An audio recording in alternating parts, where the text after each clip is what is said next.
De acuerdo. Si ignoras lo que ocurrió antes de que nacieras, siempre serás un niño. Cicerón. Una hora con la historia, un nuevo enfoque del pasado deshaciendo mitos, con Pío Moa. Pues una semana más en Informa Radio con don Pío Moa, una hora con la historia. Don Pío, ¿cómo estamos? Bienvenido. Hola, muy bien, muchas gracias. Bueno, hoy de qué vamos a tratar, pero también recordar el blog Más España, Más Democracia, www.piomoa.es. Hoy, ¿cómo lo tenemos? Bueno, vamos a ver, en primer lugar tenemos que volver a dar la tabarra, por así decir, con lo de la economía, porque el programa cada 3 meses, precisamente en octubre, nos caen los impuestos, que son cerca de 1.000 euros, pero que nos dejan la cuenta a cero prácticamente, y alguna vez hemos tenido que poner dinero nosotros, ¿no? Entonces, hacemos un llamamiento a los que quieran colaborar para mantener esto en pie, que es que pueden aportar en la cuenta del BBVA ES 09 0182 1364 3302 0154 3346. En fin, es un lío. Lo tienen también, eso es. Lo pueden ver en, ¿cómo se llama? Bueno, en internet. En internet, en YouTube y en tal. YouTube, Una hora con la historia, con Pío Moa. Y ahí está todo para poder colaborar con el programa. Porque se trata de luchar es una cosa de lucha, hay que luchar contra esto, ¿no? Estamos en una situación verdaderamente muy perjudicial, y la base de todo lo que ha pasado es la deformación de la historia, la falsificación de la historia, ¿no? Precisamente ahora en Twitter acabo de comentar, dice: algunos creen que el problema del PP es Feijóo, y que si no fuera por él, ese partido seguiría otra política. No, el problema del PP no tiene remedio, porque viene de 2002, cuando Aznar anuló el referéndum del 76 y se sumó a la versión político-histórica del PSOE y los separatistas. Esto está en la base de todo lo que ha venido después. Si no se ve, no se entiende nada, ¿no? Luego, la verdad es que vamos a hablar de una serie de cosas que son historia actual, que es importante porque la historia pasa ante nuestras narices y no nos enteramos más tarde al ver las consecuencias, ¿no? Pero también en muchos aspectos, conociendo un poco la historia anterior, nos podemos dar cuenta de lo que tiene importancia y lo que no lo tiene. Así, el único hecho político relevante desde 2002 en España, cuando anuló el referéndum del 76, ¿no?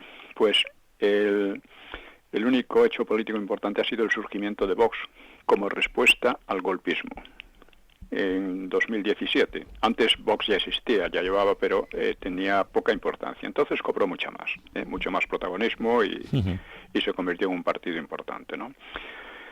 Y precisamente el pasado día 12, pues Abascal demostró ser un estadista, tener por lo menos una talla en principio de estadista, se le puede decir, al no participar en la farsa de la conmemoración del 12 de octubre. Del 12 de octubre. Sí. Y esto es extremadamente importante, porque vamos a ver, o sea, la situación en la que vivimos es una situación de golpismo abierto, golpismo rampante. O sea, en 2002 empezó una involución en España, o sea, el régimen del 78 en principio democrático, aunque con muchos defectos, pero podían ser corregidos. O sea, en una democracia hay una oposición que hace de oposición, y que o sea, ya con Fraga empezó a naufragar un tanto, pero Luego, con Aznar fue el fracaso total. Vamos a ver, si usted condena el franquismo, está condenando el referéndum del 76 y está uniéndose a lo que dicen el PSOE y los separatistas, que se convierten para ustedes no en un enemigo o un adversario, sino en un socio. Y este es el gran problema. Y hemos llegado a esta situación en la que la decisión de Abascal de no entrar en el esperpento, pues como digo, ha sido propia de un estadista, porque ha definido a todos los participantes en la farsa, del rey abajo, y la necesidad de romper con quienes están destruyendo España. Y claro, al destruir la unidad nacional, están destruyendo el suelo común que hace posible la convivencia en paz y en libertad. Si usted niega eso, vamos a terminar a tortas, por decirlo de alguna manera. O sea, en la unidad nacional es la base para que pueda haber, ya digo, una convivencia, una convivencia pues libre y pacífica. Ahora, si atacamos eso, pues muy mal nos va a ir. Claro. Esto es una cosa importante. La otra cosa importante también es el significado del 12 de octubre como fiesta de la hispanidad. En definitiva es eso, ¿no? España pues ha construido un enorme ámbito cultural de habla hispana que actualmente, bueno, puede ser que haya 500, 600 millones de hispanohablantes, uno de las lenguas más habladas de la Tierra. Desgraciadamente, culturalmente y políticamente no significa gran cosa, pero bueno, partiendo de su existencia y de que persiste y se mantiene, esto puede cambiar. Además se observa un renacimiento del espíritu hispánico, ¿no? Después de que durante muchos años la leyenda negra, cultivada tanto dentro como fuera de España, pues ha procurado destruir esta posibilidad de que el conjunto de los países hispanos pues pinten algo en la historia, porque lleva mucho tiempo en que no pintan gran cosa, ni científicamente, ni técnicamente, ni culturalmente en general. La alta cultura, pues se puede decir que seamos determinantes en algún aspecto, ¿no?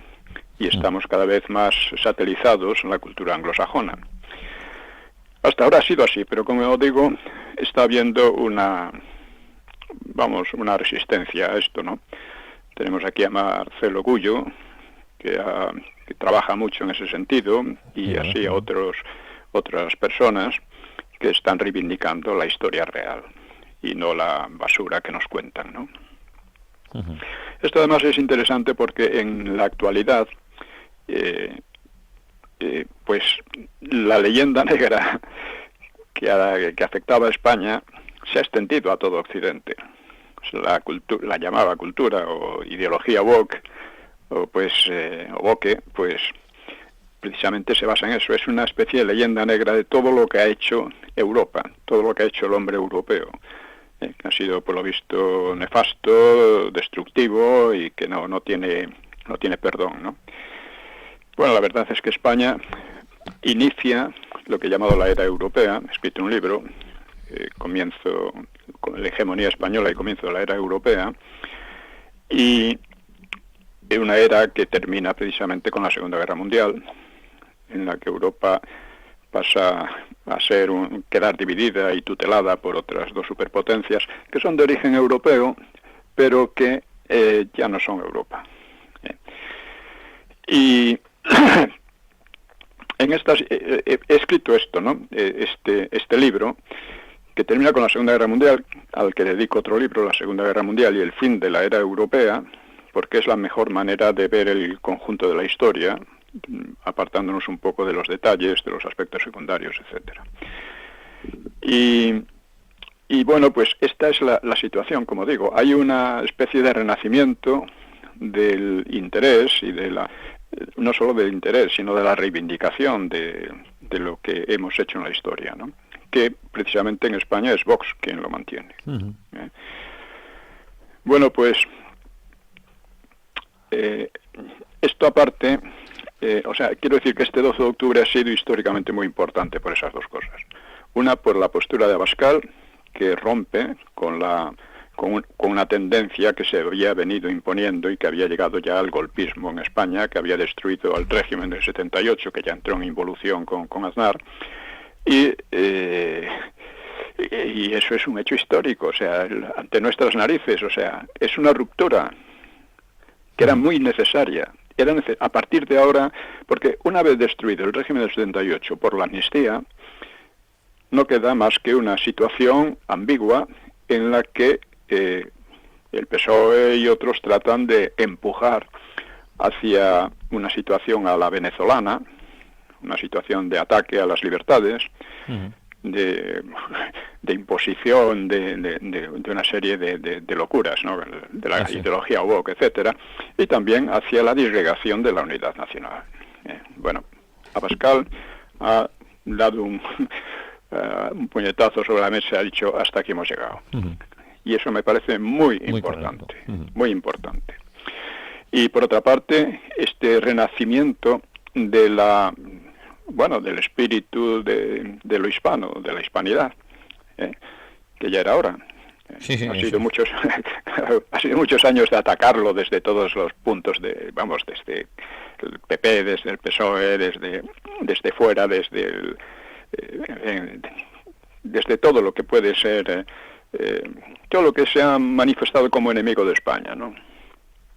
Que es una cosa además que no hay que olvidar, que la leyenda negra es fundada por un español, por un chiflado, Bartolomé de las Casas, ¿no? Que es una cosa asombrosa que haya tenido tanta influencia. Hombre, no es asombroso que lo hayan utilizado otros, los enemigos políticos de España, de Francia, Inglaterra, etcétera. No es asombroso porque les venía bien para sus intereses. Pero es asombroso que se le haya dado tanto crédito cuando uno analiza por encima, y si vamos a los detalles peor todavía, su libro sobre la destrucción de las Indias. Es tremendo. Es absurdo. O sea, es una cosa que choca tanto con no ya con la realidad, sino con las posibilidades de la realidad. Que bueno, pues, es incomprensible. Claro, he analizado dos cosas en el libro Nueva Historia de España. Nueva Historia de España es una historia, un compendio de historia que he escrito hace años. Comienza con la Segunda Guerra Púnica. Antes no se puede hablar de España en un sentido cultural, solo en un sentido geográfico, ¿no? Que había muchos pueblos que se ignoraban o nada más, ¿no? Con la Segunda Guerra Púnica, España va conformándose como una cultura de carácter romano, carácter latino, y llega a formarse como una nación, es decir, como una cultura, con un estado propio, con Leo Vigildo, en la época hispano-goda. Bueno, pues la manera, expongo allí no solo la cuestión de Bartolomé de las Casas, sino la manera como se hizo la independencia, que fue una cosa verdaderamente lamentable, ¿no? Porque fue una y es curioso porque mucha gente dice que la situación lamentable en que está Latinoamérica, pues se debe a la colonización española. Oiga, mire usted, la independencia se hizo renegando de la colonización española, de la herencia española, y tratando de adoptar el sistema de USA o de Francia. De ahí viene el término Latinoamérica, que yo utilizo para cuando hablamos de estas cosas lamentables, como es la violencia estúpida, el golpismo, el narcotráfico, la corrupción, que esto están extendidísimos en estos países, y que vienen definidos en el término Latinoamérica. Cuando hablamos de cultura tenemos que utilizar Hispanoamérica. Bueno, pues, como digo, este 12 de octubre ha sido muy importante por esas dos cosas. Y ahora vamos a hablar también un poco de la cuestión que hemos tratado también de Gaza, Ucrania, etcétera, ¿no? Parece ser, o sea, mucha gente echa las campanas al vuelo por los acuerdos a que han llegado con Hamás, entre Israel y Hamás, y es echar las campanas al vuelo un poco prematuramente. Desde luego que hayan devuelto a los rehenes, por lo menos a los rehenes vivos, pues no sé ahora cómo está la cuestión de los muertos, pues es una cosa importante, pero no es la paz todavía, ni mucho menos, ¿no? Y también es interesante analizar cómo a esto se ha llegado, porque ninguno de los contendientes ha obtenido una victoria clara. O sea, tengamos en cuenta que Netanyahu prometió que en 6 meses iba a liquidar el asunto, no dejando a nadie de Hamás vivo. Bueno, Hamás todavía sigue ahí. Han tenido que negociar con ellos. Y es curioso que el ejército israelí no haya conseguido, en 2 años, no haya conseguido destruir por completo a Hamás, teniendo en cuenta que Hamás está en una zona muy estrecha, de 300 y pico kilómetros cuadrados, claro. Una cosa insignificante, ¿no? Y además que está completamente rodeado y completamente expuesta a las actividades del ejército israelí. Y a pesar de ello, ya digo, no han conseguido, por supuesto, le han hecho un daño tremendo. Lo han casi destruido, pero no lo han destruido. Y al final han tenido que negociar esto. ¿Por qué? Porque además la guerra estaba suponiendo un coste enorme para Israel, en términos de crédito internacional, en términos de... prácticamente se estaba quedando aislada, ¿no? Luego, eso entra... El otro aspecto es que, claro, Hamás tampoco ha conseguido sus objetivos. Es más, se ha quedado a su vez muy aislada dentro del mundo árabe. No solo que Egipto, por ejemplo, no quiera recibirlos, ni Egipto ni ningún otro país, sino que están claramente en contra de ellos. Claro. Luego, si examinamos los 20 puntos o 21 del plan de paz, pues vemos que las posibilidades de que lleguen a término son bastante lejanas. No es probable que jamás se desarme del todo. No es probable que se pongan de acuerdo tantos intereses ahí mezclados que sí, quieren la paz, pero vamos a ver cómo se armonizan entre unos y otros, ¿no? Y Israel, en definitiva, aparentemente, Netanyahu ha renunciado, Netanyahu y los integristas israelíes, ¿no? Han renunciado de momento a su objetivo, que es vaciar Gaza.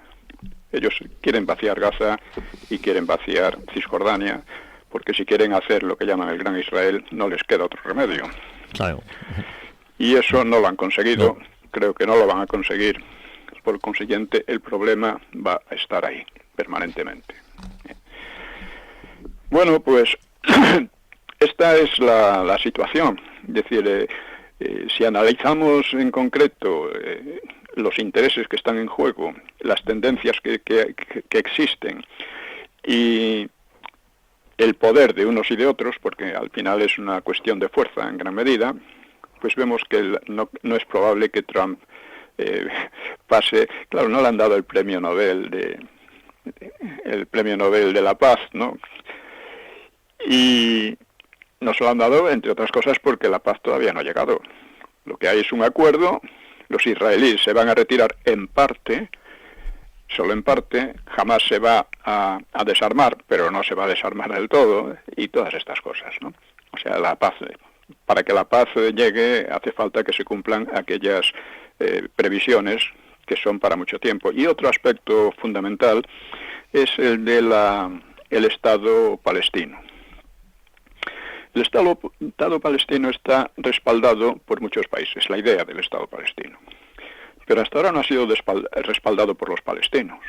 A los palestinos se les ha ofrecido un par de veces, ¿no? Desde USA, incluso desde Israel, hace años, ¿no? Cuando los acuerdos de Oslo parecía que iba por ahí las cosas, ¿no? Pero ni los israelíes más radicales, que mataron a Rabin, precisamente por haber llegado a aquellos acuerdos, ni los propios palestinos estaban de acuerdo.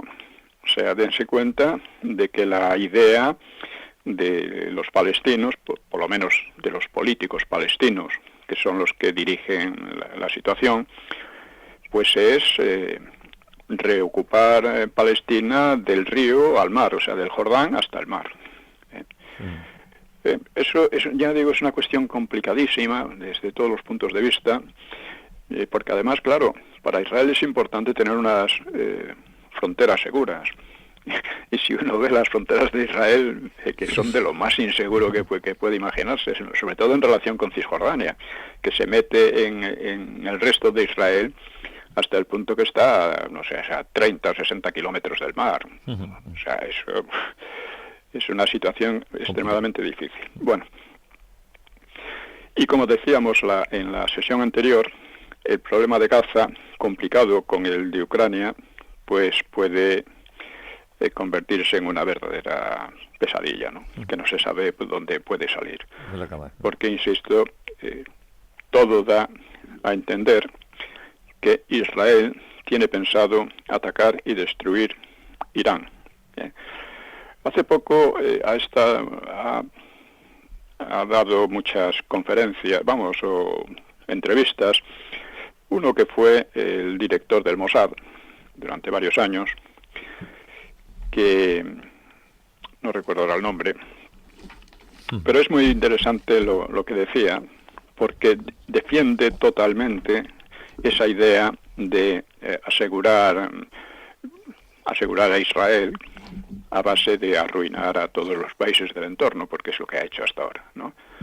A Irak, a Siria, más lejanamente a Libia, pero en fin, y sobre todo a Irán. Entonces Irán aparece como un enemigo radical de Israel, lo cual es cierto, por lo menos en la retórica, como una amenaza permanente, entre otras cosas porque estaba trabajando, según dice, los israelíes por la bomba nuclear, aunque el gobierno iraní lo ha negado varias veces. Es una situación difícil de saber quién dice la verdad. Y porque Irán ha sido el patrocinador de movimientos como Hezbollah y también en parte de Hamas y de acciones terroristas aquí y allá contra Israel. Eso es cierto. Pero una cosa es que alguien se declare enemigo radical de otro y otra cosa es que tenga la fuerza de actuar, de que eso ocurra. O sea, yo he dicho que Israel está condenada a tratar de mantener a raya a unos enemigos que quieren exterminarlo. Pero no puede destruir a esos enemigos por completo. Y aunque los destruyera momentáneamente, resurgirían. Y la cuestión de Irán va precisamente en esa dirección. Irán es un país fuerte, pero también con muchas debilidades internas, entre ellas una base de población muy importante turca, que pueden explotarla y explotarán probablemente a la larga tanto Turquía como Azerbaiyán, que son también de población túrquica. Y esto hace que pueda convertirse en una nueva Siria, en principio, ¿no? Pero también es muy difícil, porque además ahí están los intereses de Rusia y de China. Ya lo hemos comentado en la sesión anterior, pero es muy conveniente tenerlo siempre en cuenta, porque si no, no se analiza de manera adecuada el problema. Y bien, pues esta es aquella situación que se puede desbordar, no se sabe a dónde puede llegar, y en la cual Israel desempeña un papel muy peligroso. Muy peligroso. Teóricamente la cuestión de Gaza se puede resolver si los gazatíes, los representantes políticos de los gazatíes, pues aceptan la existencia de Israel. Simplemente aceptan la existencia de Israel. E Israel acepta que allí se vaya instalando un Estado palestino, ¿no?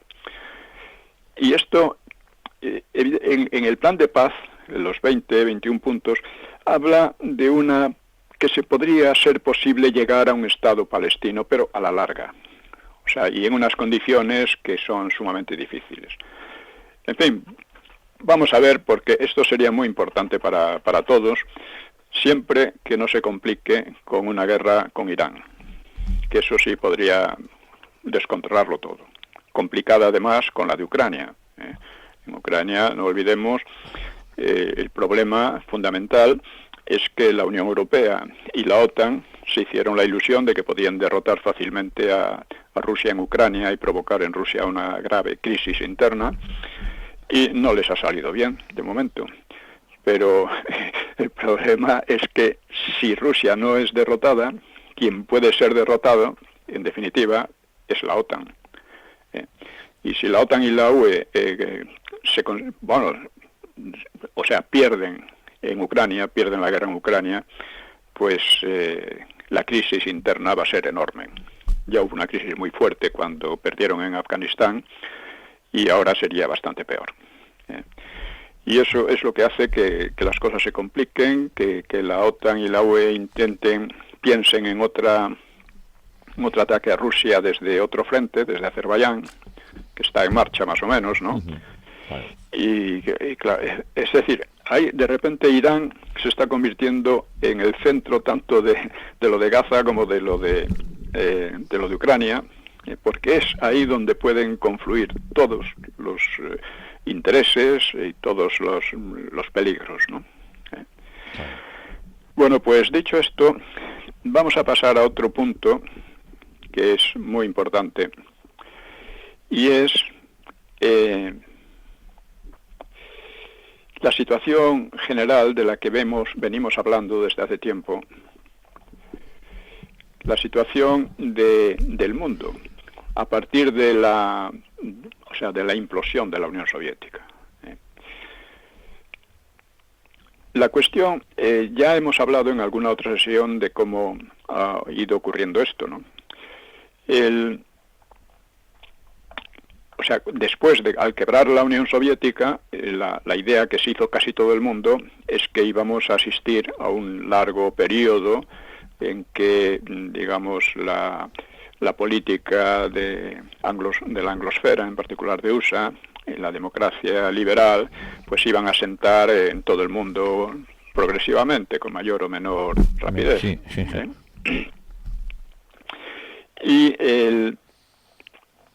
Pero he aquí que las cosas han resultado de una manera muy distinta, completamente imprevisible, y esto debemos tenerlo en cuenta siempre cuando analizamos, tratamos de entender la historia, y es que casi siempre los cálculos más racionales, más sólidos en apariencia, pues se vienen abajo. O sea, el panorama histórico, que aparentemente era seguro a la caída de la Unión Soviética, pues ha evolucionado a situaciones inesperadas y además cada vez más complicadas, contra la expectativa de una completa hegemonía de USA y por extensión también de Occidente, ¿no? con la Unión Europea, ¿no? Una hegemonía sin final previsible. En solo 30 años el panorama mundial pues ha cambiado drásticamente, en solo 30 años. Han surgido nuevas potencias regionales, nada insignificantes, pensemos en Turquía, en Irán y en fin, mismo... México quería convertirse en eso, pero está bastante lejos de ello. Y sobre todo en estas dos, ¿no? Y luego está China. Rusia ha vuelto a convertirse en gran potencia y en superpotencia nuclear, se ha mantenido como superpotencia nuclear, ¿no? Y China se acerca económica y militarmente al nivel de USA.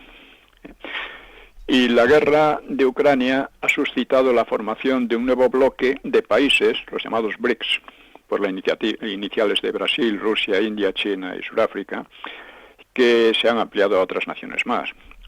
Un nuevo bloque que reta abiertamente la supremacía de Occidente en todos los terrenos. Es decir, lo que parecía seguro e inevitable, ¿no?, por la relación de fuerzas y por todo, pues ha cambiado mucho. La guerra de Ucrania ha tenido otra derivación económica que tiene con efectos poco previsibles, ¿no? Porque USA y la Unión Europea rompieron las reglas del comercio y de la propiedad, congelando los cuantiosos fondos rusos en el exterior, 300.000 millones de dólares o algo así, ¿no? Amenazando además con confiscarlos o con utilizar sus rendimientos para para mantener la guerra de Ucrania. Y esto ha llevado a los BRICS y a otros a ver un serio peligro de intervención contra ellos, de utilización del dólar, la moneda de reserva mundial en principio, contra, para imponer una política a estos países y liquidar su independencia, de hecho, ¿no? O sea, sí. En caso de no seguir las políticas marcadas por USA, les pueden caer unos castigos enormes que van, por otra parte, contra las normas del comercio y de la propiedad, ¿no? Bueno, el resultado es la búsqueda de nuevas formas de comercio internacional que alejen el peligro de imposición política, y estas nuevas formas pues tienden a erosionar el dólar y el euro. El euro también es una moneda de reserva hasta cierto punto, ¿no? Que son monedas fiat, o sea que se puede tirar de la máquina de hacer billetes todo lo que se quiera, ¿no? Pero que están cada vez más desvalorizadas y en unas economías que se basan en endeudamientos gigantescos y la emisión sin fin de liquidez, ¿no? Y estos fenómenos, muchos economistas advierten, auguran una depresión similar a la de los años 30, aunque otros lo niegan. En fin, esto es la economía no es una ciencia muy fiable, ¿no? La crisis ante los problemas que surgen, siempre encontramos opiniones y augurios o proyecciones diversas, ¿no? La crisis de 2007, por ejemplo, no fue prevista por casi nadie. Había alguno que otro que decía, oiga, que se nos viene una crisis, y no le hacía caso a nadie, ¿no? Y las previsiones apocalípticas actuales, que hacen muchos, porque ahora hay muchos que nos están haciendo previsiones de que va a llegar una crisis gigantesca, bueno, pues de momento no se materializan. La política de Trump con los aranceles ha motivado también los análisis más diversos y las profecías más diversas. Y de momento no se han cumplido, por lo menos las peores, ¿no? Y por otra parte, se ciernen también amenazas peores todavía, porque los fracasos en Irak, en Afganistán, en Siria, porque son fracasos desde el punto de vista de que el pretexto era de que se iba a imponer una democracia en estos países, que iban a evolucionar democráticamente. No ha habido nada de eso, ¿no? Y como ha dicho Putin, lo que no queremos de ningún modo es que nos traigan una democracia como a Irak. Sí. Porque además es otro pretexto que se ha utilizado contra Rusia. No es una democracia. Oiga, si no es una democracia, ese es un problema interno de los rusos, que tienen que solucionar los rusos. Y no lo vamos a solucionar desde la Unión Europea o desde la OTAN a base de bombazos, ¿no? Y aparte de eso, mucho menos cuando resulta que en la propia Unión Europea, pues hablar de democracia es exagerar bastante. La Unión Europea está evolucionando en un sentido, desde ese punto de vista, pésimo. Esto lo estamos viendo desde incluso con el intento de crear el euro digital, ¿no? Que al final lo que significa es que los gobiernos nos pueden controlar de una manera que ningún régimen totalitario anterior había conseguido. Bueno, pues esta es un poco la situación. Vamos a ver ahora cómo ha evolucionado internamente la Unión Europea, Occidente, ¿no? En el seno de las propias sociedades occidentales, por una parte hay estos peligros y estos fracasos que hemos visto, pero en las propias sociedades occidentales se ha producido una evolución inesperada también. La crisis europea, después de la Segunda Guerra Mundial, pues no había afectado a USA. A Europa sí, claro, la había dejado hecha polvo, pero en cambio USA había vivido una verdadera edad de oro política, económica y cultural, después de la Segunda Guerra Mundial. Pero el fin de la Unión Soviética había desatado en la propia USA unas corrientes nuevas que iban definiendo una crisis general de Occidente. Aunque en el resto del mundo no funcionara el fin de la historia de que hablaba Fukuyama, pues en Occidente sí avanzaba a la situación sociopolítica que Fukuyama había descrito, centrada, decía él, en los cálculos económicos, la eterna solución de los problemas técnicos, las preocupaciones por el medio ambiente y la satisfacción de demandas refinadas de los consumidores. Esto iba a ser el mundo que venía, ¿no? O sea, y con diferencias de meros matices entre partidos que habría en unas sociedades ya pacificadas, pues los consumidores tenderían a sustituir a los ciudadanos. El llamado ciudadano pues pasaría a ser un consumidor, Sí. Un consumidor ilustrado, vamos a decir. Y la economía sustituiría en gran medida a la política y a la religión y a la filosofía como motor y sentido de la vida pública y privada. El PIB se ha vuelto el criterio de valoración para los países y la riqueza personal para los particulares. O sea, tanto vales cuanto tienes, ¿no? Países, y cabría esperar que con un poco de tiempo y paciencia el modelo pues se universalizaría con el inglés como lengua general de comunicación, al modo como el dólar lo era de reserva comercial. Bueno, en concurrencia con estas tendencias, la técnica ofrecía a los gobiernos posibilidades de vigilancia y de control sobre las personas como no habría soñado ningún totalitarismo. Es lo que estamos viendo. Mientras que una gigantesca industria del entretenimiento pues divertiría o distraería la existencia humana.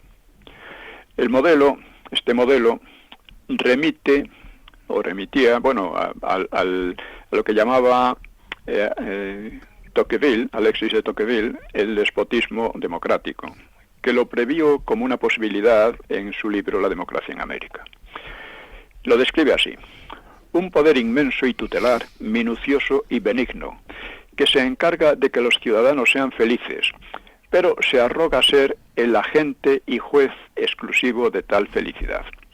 Un poder que podría combinarse con algunas de las formas exteriores de la libertad y con la misma soberanía del pueblo, porque el pueblo elegiría a tales benefactores, ¿no?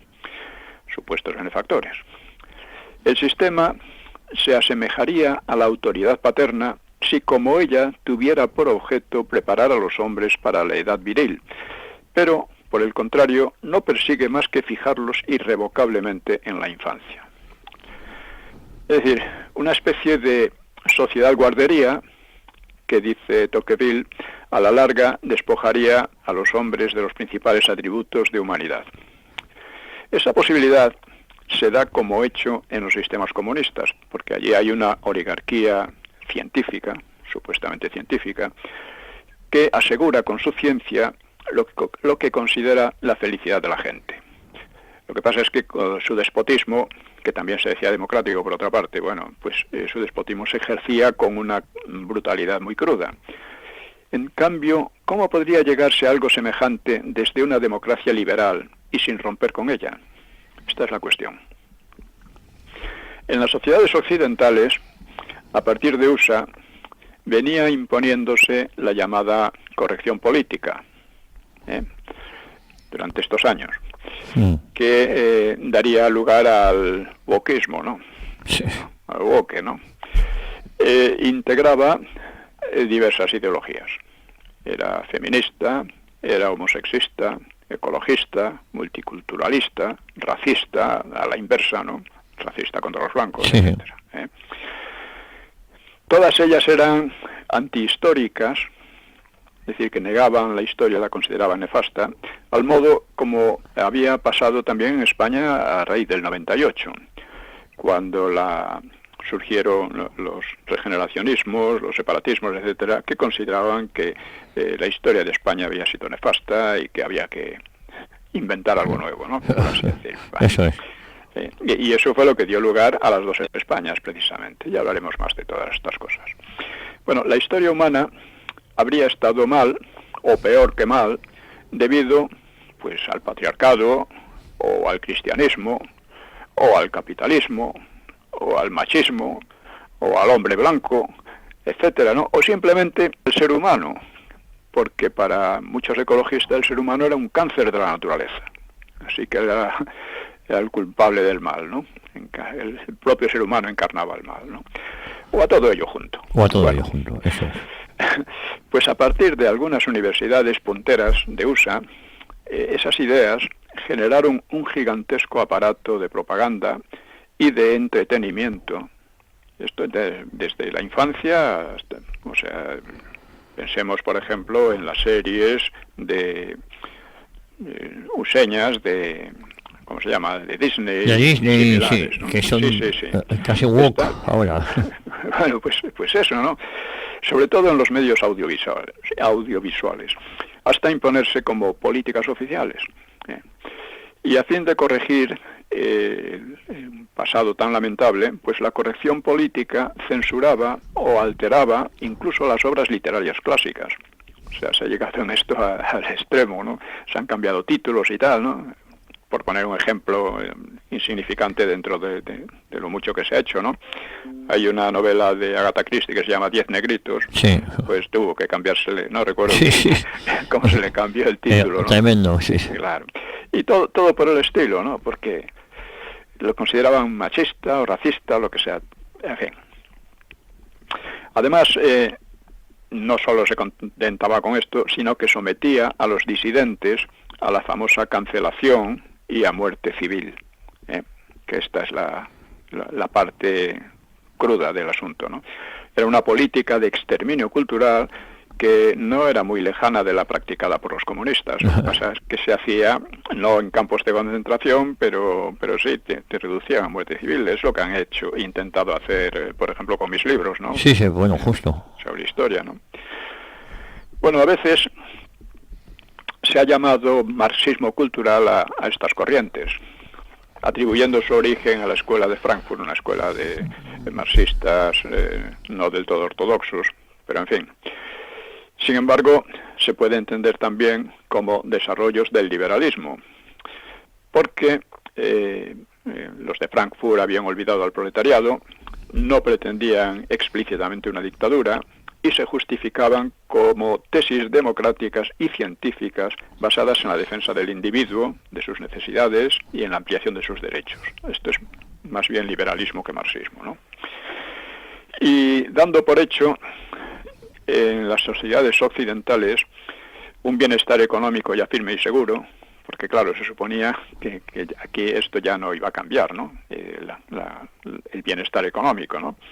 Aunque claro, habría altibajos secundarios, pero sobre esta base económica, las libertades individuales, que estarían emancipadas de la necesidad económica, pues ya no encontrarían límites. El individuo, libre de las enojosas trabas de la realidad social, incluso de las trabas de la biología, pues impondría sus sentimientos. Sería lo que se sintiera, al margen de su sexo, de su posición o de sus capacidades. Hasta hay gente que se siente perro y anda por ahí haciendo perrerías, ¿no? Uh-huh. Y el individuo, dueño de derechos sin deberes ni implicaciones morales. Que eso sería una infantilización casi perfecta. El niño tiene derechos, no tiene deberes, muy pocos deberes, ¿no? Se le van imponiendo poco a poco, según va creciendo, ¿no? Pero en principio lo que tiene es una protección de la familia radical, ¿no? Porque si no, sí podría, porque está en una situación de debilidad extrema, ¿no? Bueno, pues estos derechos podían extenderse también a los animales, por lo menos a los animales superiores, que también tienen sentimientos, aunque no tengan moral. Y esto lo estamos viendo, ¿no? Yo recuerdo hace unos años un ministro de cultura, sí. No sé si del actual presidente o del otro, ¿cómo se llama? De Rajoy, Zapatero. De Zapatero, sí, en la misma línea. Decía que los animales tienen derechos igual que las personas. Dice, bueno, pues es una cosa de disparate. Sí. Todo lo cual, naturalmente, mantener esta clase de disparates, pues exige lo que llamaba Tocqueville un poder inmenso y tutelar, teóricamente beneficioso. que garantice que se practican estas estupideces, ¿no? Cancelando a los discrepantes o castigándolos más efectivamente porque se han inventado los delitos de odio, ¿eh?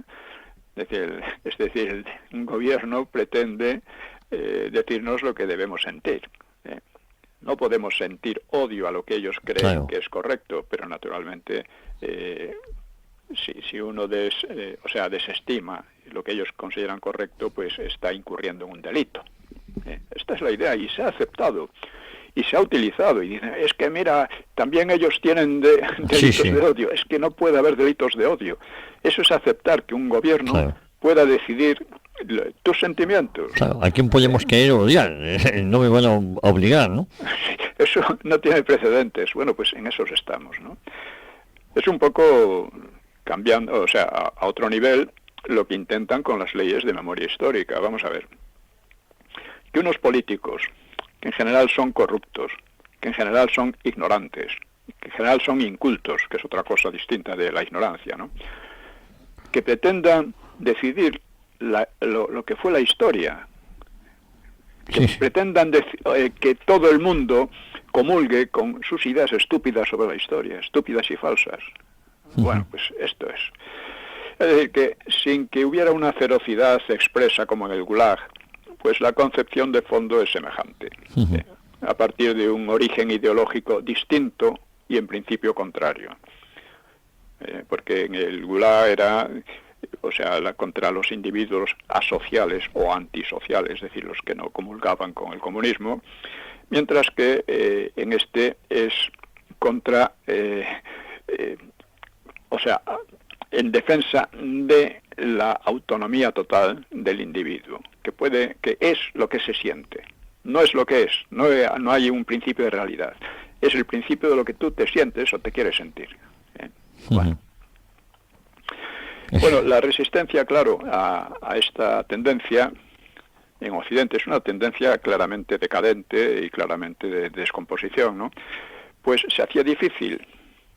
Y obsérvese la cuestión. Occidente pretendía, Occidente, USA y la UE sobre todo, pretendían o querían o aspiraban a erigirse como los modelos para el resto de la humanidad, porque habían alcanzado, y esto es verdad, un nivel cultural y económico superior. Pero el mismo Occidente se estaba descomponiendo por dentro, de esta manera. Y la resistencia contra esto se hacía difícil porque ¿cómo oponerse a por ejemplo, a los derechos de la mujer, de los homosexuales, de los negros, de cualquier otra cultura, de los animales, de los trans, del planeta mismo, etcétera? ¿Cómo oponerse sin cargar con el San Benito de fascista o nazi? Esto lo hemos visto claramente ahora con la cuestión de Palestina. Hamás, que es quien realmente representa a los palestinos actualmente, nos guste o no, porque son los que Hamás ha impuesto allí a los propios palestinos una tiranía brutal, asesinatos, golpes, torturas a los que no estuvieran de acuerdo con ellos. Pues cuando estos dicen que apoyan a los palestinos pero no a Hamás, están mintiendo, están apoyando a Hamás, porque es la realidad que hay allí, hoy por hoy. Y los palestinos que están sufriendo a Hamás les importa un bledo. Esto además, ahora con la flotilla esta, es muy significante. Vamos a ver, ustedes dicen que que Israel está cometiendo un genocidio en Palestina. Y van ustedes de cachondeo, de bailoteo, en fin, fumando, lo que sea, ¿no?